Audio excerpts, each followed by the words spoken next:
अस्सलामुअलैकुम नाजरीन, प्रोग्राम रियासत और अवाम के साथ मैं हूं मारिया जदून। नाजरीन, कल और आज का दिन पीटीआई हुकूमत के लिए एक अहम तरीन दिन था।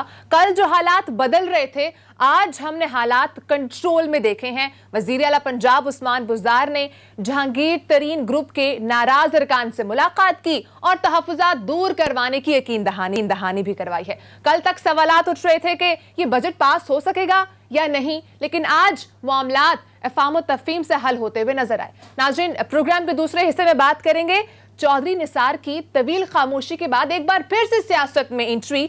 सूबाई नशिस्त के लिए हलफ उठाने का ऐलान कर दिया है। चौधरी निसार की सियासत में एक बार फिर से एंट्री की वजह क्या है, इस पर ही प्रोग्राम में बात करेंगे। नाज़रीन, प्रोग्राम के आखिरी हिस्से में हम बात करेंगे जस्टिस काजी फाइज ईसा केस का मुख्तसर फैसला तो कुछ दिन पहले आया था, लेकिन अब की अहम पेशरफ्त है कि कल सदर पाकिस्तान आरिफ अलवी साहब ने निजी इदारे को इसी हवाले से इंटरव्यू दिया है। उन्होंने क्या बात की है और इस हवाले से अदील के पास क्या स्टोरी है, प्रोग्राम में आपके शेयर करेंगे। नाज़रीन, प्रोग्राम मेरे साथ मौजूद होंगे तज्ज़ियाकार मोहसिन बेग साहब और इसके साथ हमें ज्वाइन करेंगे अनवर बेग साहब, सीनियर तज्ज़ियाकार हैं, उनसे भी हम बात करेंगे। हमेशा की तरह अदील वड़ाइच भी हमारे साथ मौजूद है। अदील, क्या हो रहा है? ये मामलात समझ नहीं आ रहे। कल तक नाराज ग्रुप, आज राजी नजर आ रहा है। क्या बैकडोर पे कुछ हो रहा है? देखें, पहली बात तो यह है कि इस ग्रुप ने जो कुछ किया परसों रात को, इन्होंने जिस तरह टेलीविजन चैनल्स पे बात की और जिस एग्रेशन के साथ बात की, और उसके बाद अगले दिन जहांगीर तरीन साहब ने बिल्कुल यू टर्न ले लिया, बड़ा मुख्तलिफ मौक़िफ़ पेश किया। मैंने कल के प्रोग्राम में भी कहा था कि जहांगीर तरीन साहब को यह मैसेज उसी वक्त दे दिया गया था कि इससे आप 1 इंच भी अब आगे नहीं जा सकते। जहांगीर तरीन साहब को यह रियलाइज उसी वक्त हो चुका था कि वो गलत शॉट खेल चुके हैं, और फिर अगले दिन वो, यानी कल का दिन वो डैमेज कंट्रोल करते रहे। कल आपके प्रोग्राम में नवानी साहब ने भी आकर बड़ी मुख्तात अंदाज में बात की, कंफ्यूज भी फिर थे। आज क्या हुआ? अब दोनों जो फ्री कैन हैं वो अपनी अपनी मर्जी की ज़ाहिर खबरें चलवा रहे हैं। आज क्या हुआ कि आज ये तासुर देने की कोशिश की गई और खबरें चलवाई गई कि इन दोनों के दरमियान मामला तय पा गए हैं जी, बजट जो है वो मंजूर होगा जी, ये कोई रुकावट नहीं डालेंगे। ऐसा कुछ था ही नहीं। जहांगीर तरीन को जब ये कह दिया गया था कि इससे आगे आप 1 इंच नहीं जा सकते, आप गलत शॉट खेल गए हैं, उन्हें रियलाइज भी हो गया और वो इस बात पे परेशान भी हैं। एक जानिब केसेस खुले हुए हैं, एक जानिब ये नया पेंडोरा बॉक्स खुल गया, फिर उनकी मर्जी के मुताबिक एक कमेटी भी बन गई थी। बिल्कुल। उनके जो साथी हैं वो इस मिसकैलकुलेशन के ज़ाहिर जिम्मेदार हैं और अब इस डैमेज वो कंट्रोल करते फिर रहे हैं। लेकिन ना तो ये जो तासुर दिया जा रहा है ना कि इमरान खान ने एनआरओ दे दिया, बल्कि कुछ लोग ये कह रहे हैं कि जी जहांगीर तरीन साहब ने एनआरओ खान साहब को दे दिया। ऐसा कुछ भी नहीं है। अलबत्ता जहांगीर तरीन जो है वो इस मामले पर परेशान है और इमरान खान इस मामले पर गुस्से में है। और इमरान खान, ये मामला खत्म नहीं हुआ, बजट तो पास होना है, बजट पास होगा, ठीक है। वफाक में, सूबे में ना ये ग्रुप रुकावट डालेगा और इसको अब बस ये आने वाले दिनों में डैमेज कंट्रोल करते दिखाई देंगे। लेकिन ये बात अब ये सिर्फ वो जो एक कॉन्ट्रैक्ट की एक बाइंडिंग है ना, वो रह गई है। अच्छा जी, सियासी लाइन खींची जा चुकी है। अब मैं समझता हूं कि अब पॉइंट ऑफ नो रिटर्न पर मामला चले गए हैं। उसकी रीजन ये है, देखें, पाकिस्तान तहरीक इंसाफ अभी इन लोगों को पार्टी से निकालने की पोजीशन में है नहीं। बहुत से लोग इसमें तगड़े भी हैं जो अपने अपने हलकों के तगड़े लोग हैं, जो किसी पार्टी के टिकट के मुहताज नहीं है, लेकिन वो उन्होंने पार्टी टिकट अब ले ली हुई है। अब डिफेक्शन क्लॉज का इतलाक उन पे होता है, तो अब वो भी इतने वो जुर्रत वाले तो है नहीं है कि रिजाइन करें और जाएं, क्योंकि हलकों में वो अपने अपने हलकों में बड़ी मुश्किल से सीटें, ज़ाहिर है लोग इतना पैसा लगाकर जीत के आते हैं, फिर अवाम में दोबारा जाना होता है। ना ये रिजाइन कर रहे हैं और ना पार्टी इनको निकालने की पोजीशन में। उसकी वजह है कि पार्टी की अपनी हुकूमत जो है वफाक में और सूबे में वो चंद वोटों से खड़ी हुई है, तो इसके स्कोर जो है वो आगे जाके सेटल होते दिखाई दे रहे हैं। ठीक है। अनवर बेग साहब, वेलकम टू द प्रोग्राम। बहुत शुक्रिया, आपने प्रोग्राम को बहुत टाइम दिया। ये बताइए, जैसे भी अदील ने बात की है कि ये सिर्फ एक डैमेज कंट्रोल है, क्या ये वाकई गलत शॉट थी और अब उसको जहांगीर तरीन साहब भी सेटल करने की कोशिश कर रहे हैं, इमरान खान साहब भी सेटल करने की कोशिश कर रहे हैं, ऐसा वैसा कुछ हुआ नहीं था, नाराजगी कुछ नहीं है? देखें बीबी, बात यह है कि आपको पता नहीं याद है या नहीं याद जहांगीर तरीन ने आज से कोई 4-5 साल पहले जब पीटीआई की इंट्रा पार्टी इलेक्शंस हुए थे, उसके अंदर बड़ी मैसिव करप्शन डिटेक्ट हुई थी और इमरान साहब ने एक इलेक्शन कमीशन बनाया जो हेड कर रहा था जस्टिस वजीउद्दीन साहब, जो रिटायर्ड सुप्रीम कोर्ट के जज थे और इनके मेंबर थे, और उनका एक मेंबर था यूसुफ मलिक गबोल साहब। उन्होंने पूरी फैक्ट फाइंडिंग की, इंक्वायरी की और उन्होंने रिपोर्ट दी इमरान साहब को कि जहांगीर तरीन, परवेज खटक और कुछ और लोग भी जो इनके सीनियर लीडरशिप हैं, इन्होंने करप्शन की है और इनको पार्टी से एक्सपेल कर दिया जाए। अच्छा, एक्सपेल यानी that was the harshest decision by the commission. Exactly. हुआ ये उन दिनों में Jahangir Tareen was the blue eyed boy of mister Imran Khan, तो उन्होंने उनको निकालते निकालते उन दोनों को निकाल दिया। Can you believe it? और आज वही जहांगीर तरीन इनको खा रहा है। देखिए, ये माफियाज हैं, ये माफिया है। ये आप अंदाजा करें कि जहांगीर तरीन ने सब्सिडी उठाई शुगर की, क्यों भाई उठाई इसने? आई एम सॉरी टू से this, ECC is to be blamed, the Prime Minister is to be blamed, the Cabinet is to be blamed, and the Chief Minister of Punjab has to be blamed, जिसने पैसे दिए हैं और पैसे लेने वाले ही हैं। भाई बुजदार को क्यों नहीं पूछते? ECC में क्यों नहीं पूछते? प्राइम मिनिस्टर ने खुद होके किया है। So what I'm trying to say is this, ये माफिया है। अब जब ये मसले हुए, अब ये they are trying to show muscles, जैसे आपके ये हमारे गेस्ट ने बात की कि भाई ये डैमेज कंट्रोल हो रहा है। देखें जी, ये सब इनविजिबल पावर्स के कंट्रोल के अंदर हैं। ये टस के मस नहीं हो सकते। एक इनका स्विच ऑफ करते हैं, ये सो जाते हैं। यही मेरा आपसे सवाल था कि क्या बैकडोर पे कुछ हो रहा है? यही मेरा आपसे सवाल था। यही मेरा आपसे सवाल था, क्या बैकडोर पे कुछ हो रहा है? पाकिस्तान की पॉलिटिक्स के अंदर you have to be fair that the invisible powers always act. सीधी सी बात है, विच एवरीबॉडी नोज। तो ये किसी हद तक जा सकते, इन्होंने जिस हद तक ये जा सके, जहांगीर तरीन वो गए। तो जैसे ये साहब कह रहे थे कि जी उनको कह दिया है कि बस दैट्स इट, ये लाइन अब क्रॉस नहीं करेंगे। अब देखते हैं जहांगीर तरीन क्रॉस करता है नहीं करता है, सवाल ही नहीं पैदा होता। देखिए, जब इमरान साहब का वक्त पूरा आएगा तो फिर 1 सेकंड लगेगा, सब कुछ सफाया हो जाएगा। आई डोंट थिंक सो। इमरान साहब का भी वक्त आया है, ये पूरी टर्म करेंगे और इनको करनी चाहिए। एंड और फिर इलेक्शन में जो भी रिजल्ट आए, everybody should accept it. But ये बीच में ये कुछ, पहली बात तो कोई वोट ऑफ कॉन्फिडेंस नहीं आएगा, बजट आराम से पास होगा, कोई इशू नहीं होगा बजट का। So I don't think so there should be any problem. हाँ, इमरान साहब has to improve the economy. If he doesn't improve the economy, governance better होने की तो जरूरत है, ठीक है। If he doesn't control commodity prices, then he will be history in the next general election. Mohsin Baig साहब ने मैं ज्वाइन किया। सर बहुत शुक्रिया, आपने प्रोग्राम को टाइम दिया।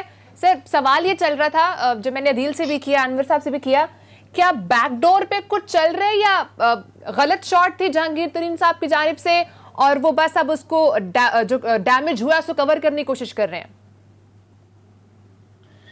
बहुत शुक्रिया जी। बेसिकली बैकडोर तो हर वक्त चलता रहता है और उसी के ऊपर हमारा जो निज़ाम सियासत है वो खड़ा हुआ है। बेसिकली जहांगीर तरीन ग्रुप ने जो भी कल और आज पोजीशन ली है उसमें कुछ ज़्यादा फर्क नहीं है। बेसिकली वो अपनी पॉन्डस भी दिखाना चाहते हैं। जो लोग उनके साथ शामिल हुए हैं वो अपने फ्यूचर की पॉलिटिक्स को समझना चाहते हैं।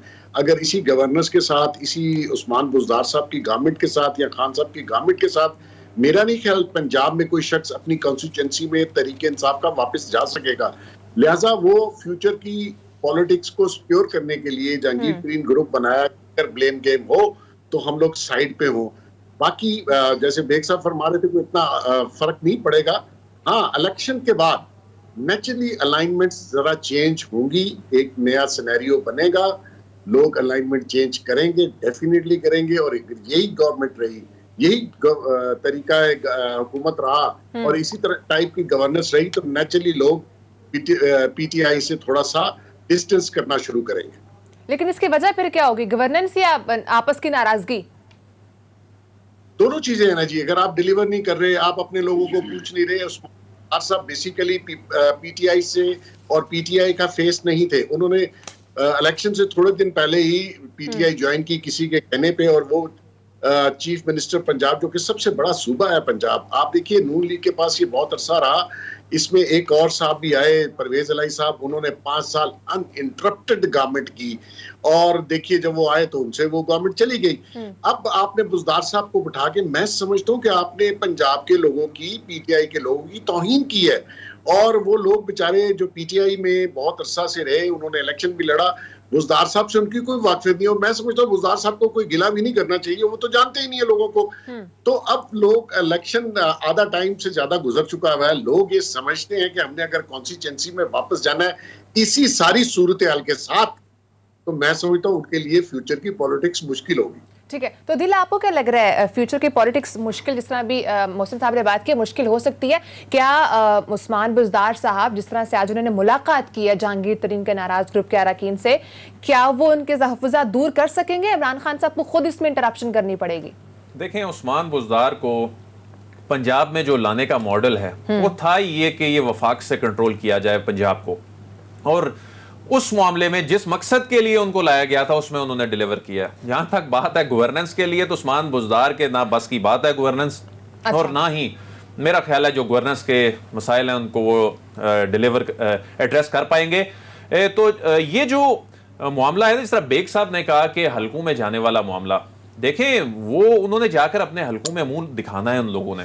अब उनकी परेशानियां बढ़ती जा रही हैं। उसकी वजह यह है कि इलेक्शन में देखा जाए तो अब 1-1.5 साल रह गया, बाकी जो पीरियड है ऊपर का वो इलेक्शन एक्टिविटी में होता है, वो कंसिडर नहीं होता हुकूमत का। तो इस 1-1.5 साल के अंदर इन लोगों के पास अभी फंड्स नहीं है, तरक्याती काम शुरू नहीं हुए, कोई तरक्याती प्रोजेक्ट शुरू होता है उस पर ये खुद ही आपस की लड़ाइयों में उंगलियां उठाकर और उसको मशकूक बनाकर रुकवा देते हैं। तो ये एक इनके लिए अपने लिए बड़ा चैलेंज है, और पंजाब के अंदर सूरत हाल कोई बहुत ज्यादा अच्छी नहीं है। और ये जो लोग हैं ये अपनी फेस सेविंग कर रहे हैं, ये बिल्कुल अपनी फेस सेविंग कर रहे हैं। और मैंने कल भी जिस तरह कहा था कि ये लोग कोई इस तरह नजरियाती नहीं है कि जी जहांगीर तरीन के आइडियालॉजी के मुताबिक उनके साथ हैं। किसी के अपने जाती कोई डीसी का मसला है, किसी के फंड्स का मसला है, किसी के कोई ट्रांसफर का मसला है, किसी से उस्मान बुज़दार मिलते नहीं है, उस्मान बुज़दार साहब के बस में भी कुछ नहीं है, किसी को खान साहब के साथ इंटरेक्शन करने का मौका नहीं मिलता। तो ये उनके जो मसाइल हैं अब वो हल करने की जरूरत भी है और इनको करने चाहिए। इसमें इनकी अपनी पार्टी की बेहतरी है।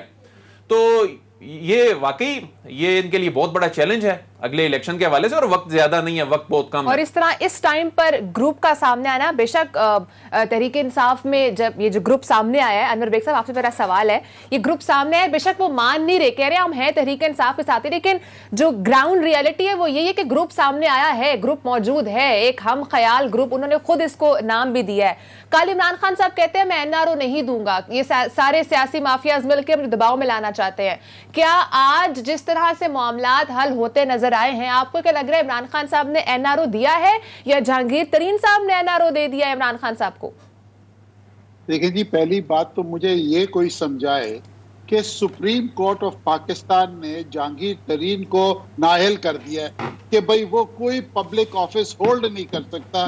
मुझे इस बात का कोई समझाएं कि ये जो एमपीएज है और एमएनएज है, ये किस on what basis have they gone to Jahangir Tareen? Jahangir तरीन उनको क्या दे सकता है? जहांगीर तरीन ना चीफ मिनिस्टर बन सकता है, ना प्राइम मिनिस्टर बन सकता है, ना मिनिस्टर बन सकता है। What is that thing which is attracting these people towards Jahangir तरीन?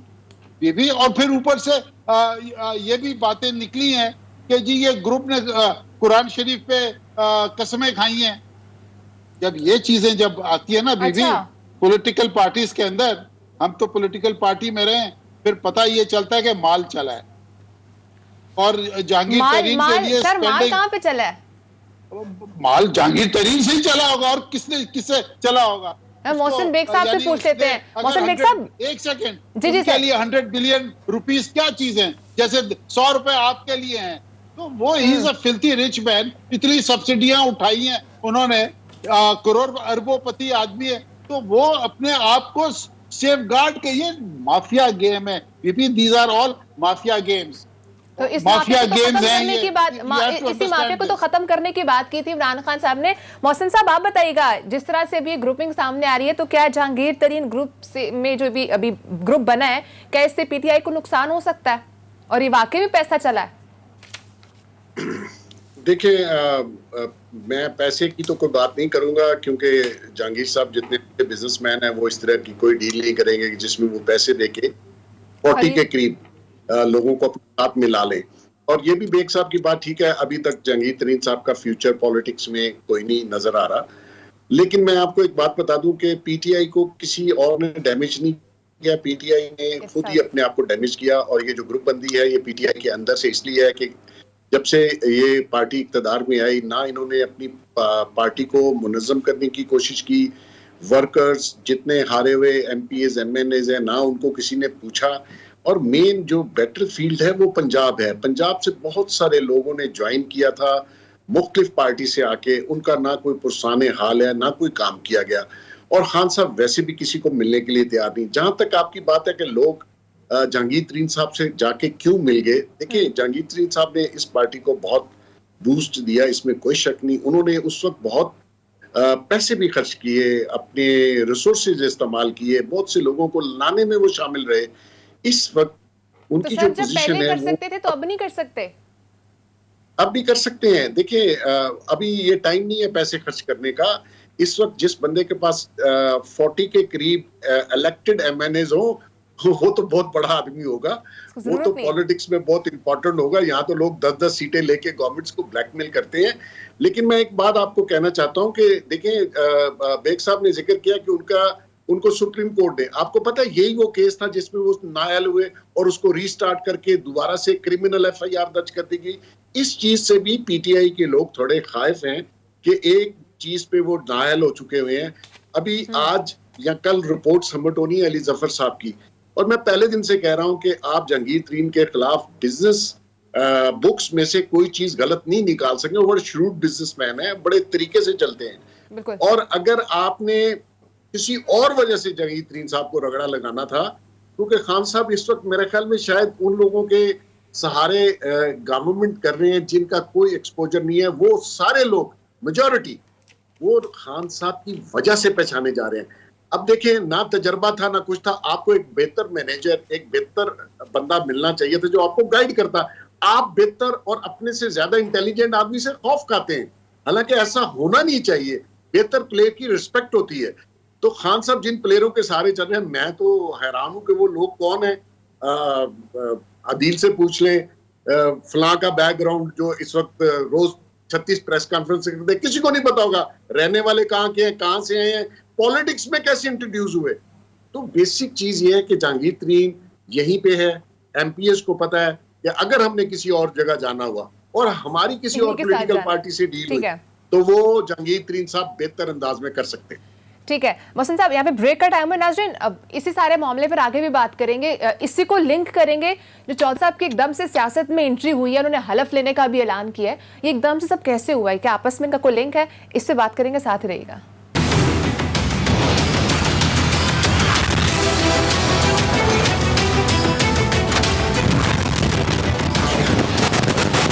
आ चुका है मुख्तसर फैसला, इसमें आ चुका है, तफसीली फैसला भी आना है, लेकिन ये सवालात जो हैं ये गर्दिश भी करते रहेंगे।